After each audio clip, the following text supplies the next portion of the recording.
Hi guys, ಇವತ್ತಿನ ವಿಡಿಯೋನಲ್ಲಿ ನಾನು ನಿಮಗೆ ಕೋಜಾಮಿಡ್ ಅನ್ನುವಂತಹ ಒಂದು ಸೇಫ್ ಸ್ಕಿನ್ ವೈಟ್ನಿಂಗ್ ಕ್ರೀಮ್ ಬಗ್ಗೆ ತಿಳಿಸ್ಕೊಡೋಣ ಅಂತ ಹೇಳಿ ಈ ವಿಡಿಯೋ ಸ್ಟಾರ್ಟ್ ಮಾಡಿದ್ದೀನಿ. ಸೊ ವಿಡಿಯೋ ಸ್ಟಾರ್ಟ್ ಮಾಡೋದಕ್ಕಿಂತ ಮುಂಚೆ ಇನ್ನೂ ನನ್ನ ಚಾನಲ್ನ ಯಾರ್ಯಾರು ಸಬ್ಸ್ಕ್ರೈಬ್ ಮಾಡಿಲ್ಲ, ಪ್ಲೀಸ್ ಅವರೆಲ್ಲ ಸಬ್ಸ್ಕ್ರೈಬ್ ಮಾಡ್ಕೊಳ್ಳಿ. ಈ ವಿಡಿಯೋ ಇಷ್ಟ ಆದರೆ ಲೈಕ್ ಮಾಡಿ, ಶೇರ್ ಮಾಡಿ, ಹಾಗೆ ನಿಮ್ಮ ಅನಿಸಿಕೆನ ಕಮೆಂಟ್ ಮಾಡಿ. ಕೋಜಿಮಿಡ್ ಕ್ರೀಮ್ ಬಂದ್ಬಿಟ್ಟು ಒಂದು ಸೇಫ್ ವೈಟ್ನಿಂಗ್ ಕ್ರೀಮ್. ಇದರಲ್ಲಿ ಎಲ್ಲ ಸೇಫ್ ಇಂಗ್ರೀಡಿಯೆಂಟ್ಸ್ನೇ ಯೂಸ್ ಮಾಡಿದ್ದಾರೆ. ಯಾವುದೇ ಥರದಂತಹ ಸ್ಟೆರಾಯ್ಡ್ ಆಗಲಿ ಕೆಮಿಕಲ್ಸ್ನಾಗಲಿ ಯೂಸ್ ಮಾಡಿಲ್ಲ. ಸೊ ಹಾಗಾಗಿ ಈ ಕ್ರೀಮ್ ಬಂದ್ಬಿಟ್ಟು ತುಂಬಾ ಸೇಫ್. ಇವಾಗ ನಾವು ಈ ಕ್ರೀಮ್ನಲ್ಲಿ ಯೂಸ್ ಮಾಡಿರುವಂತಹ ಇಂಗ್ರೀಡಿಯೆಂಟ್ಸ್ ಬಗ್ಗೆ ತಿಳ್ಕೊಳ್ಳೋಣ. ಈ ಕ್ರೀಮ್ನಲ್ಲಿ kojic acid, RBT, vitamin E, mulberry extract, ಹೀಗೆ ಎಲ್ಲ ಸೇಫ್ ಆ್ಯಂಡ್ ನ್ಯಾಚುರಲ್ ಇಂಗ್ರೀಡಿಯೆಂಟ್ಸ್ನೇ ಯೂಸ್ ಮಾಡಿದ್ದಾರೆ. ಹಾಗಾಗಿ ಈ ಕ್ರೀಮ್ ತುಂಬಾ ಸೇಫ್. ಈ ಕ್ರೀಮ್ನ ಯೂಸ್ ಮಾಡೋದ್ರಿಂದ ನಿಮಗೆ ನಿಮ್ಮ ಫೇಸ್ನಲ್ಲಿ ಇರುವಂತಹ ಪಿಗ್ಮೆಂಟೇಷನ್, ಡಾರ್ಕ್ ಸ್ಪಾಟ್ಸ್ ಎಲ್ಲನೂ ಕೂಡ ಕಡಿಮೆ ಆಗುತ್ತೆ.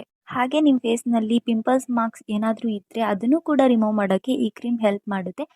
ಹಾಗೆ ನಿಮ್ಮ ಸ್ಕಿನ್ ವೈಟ್ನಿಂಗ್ ಆಗೋಕ್ಕೂ ಕೂಡ ಈ ಕ್ರೀಮ್ ಹೆಲ್ಪ್ ಮಾಡುತ್ತೆ. ಇಷ್ಟೊತ್ತವರೆಗೂ ಈ ಕ್ರೀಮ್ ಇಂಗ್ರೀಡಿಯೆಂಟ್ಸ್ ಬಗ್ಗೆ ತಿಳ್ಕೊಂಡ್ವಿ. ಇವಾಗ ಇದು ಹೇಗೆ ಯೂಸ್ ಮಾಡೋದು ಅಂತ ತಿಳ್ಕೊಳ್ಳೋಣ. ಈ ಕ್ರೀಮ್ನ ನೈಟ್ ಮಾತ್ರ ಯೂಸ್ ಮಾಡಬೇಕು. ಮಾರ್ನಿಂಗ್ ಟೈಮ್ನಲ್ಲಿ ಈ ಕ್ರೀಮ್ನ ಯೂಸ್ ಮಾಡಬೇಡಿ. ನಿಮಗೇನಾದರೂ ಡಾಕ್ಟರ್ ಇದನ್ನು ಮಾರ್ನಿಂಗ್ ಟೈಮ್ ಯೂಸ್ ಮಾಡೋಕ್ಕೆ ಸಜೆಸ್ಟ್ ಮಾಡಿದ್ರೆ ನೀವು ಅವ್ರನ್ನ ಫಾಲೋ ಮಾಡ್ಬೋದು. ಅದರ್ವೈಸ್ ನೀವು ನೈಟ್ ಯೂಸ್ ಮಾಡಿದ್ರೆ ನಿಮಗೆ ಒಳ್ಳೆ ರಿಸಲ್ಟ್ ಸಿಗುತ್ತೆ.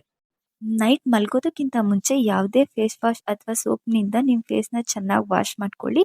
ಫೇಸ್ ವಾಶ್ ಆದಮೇಲೆ ನಿಮ್ಮ ಫುಲ್ ಫೇಸ್ನ ಡ್ರೈ ಆಗೋವರೆಗೂ ವೆಯ್ಟ್ ಮಾಡಿ.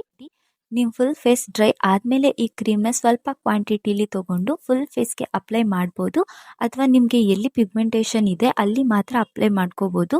ನಿಮ್ಮ ಸ್ಕಿನ್ ವೈಟ್ನಿಂಗ್ ಆಗಬೇಕು ಅಂದರೆ ಫುಲ್ ಫೇಸ್ಗೆ ಅಪ್ಲೈ ಮಾಡಬೇಕಾಗುತ್ತೆ. ಹಾಗೆ ಈ ಕ್ರೀಮ್ನ ಅಪ್ಲೈ ಮಾಡಿಬಿಟ್ಟು ಓವರ್ ನೈಟ್ ಬಿಡಬೇಕಾಗುತ್ತೆ. ಹಾಗೆ ಮಾರ್ನಿಂಗ್ ಟೈಮ್ ಸನ್ಸ್ಕ್ರೀನ್ ಯೂಸ್ ಮಾಡೋದನ್ನು ಮರಿಬೇಡಿ. ಹಾಗೆ ಈ ಕ್ರೀಮ್ ಬಂದುಬಿಟ್ಟು ಮೆಡಿಕಲ್ ಶಾಪ್ನಲ್ಲಿ ಮತ್ತು ಆನ್ಲೈನಲ್ಲಿ ಸಿಗುತ್ತೆ. ಇದ್ರ ಪ್ರೈಸ್ ಬಂದುಬಿಟ್ಟು 328 ರುಪೀಸು.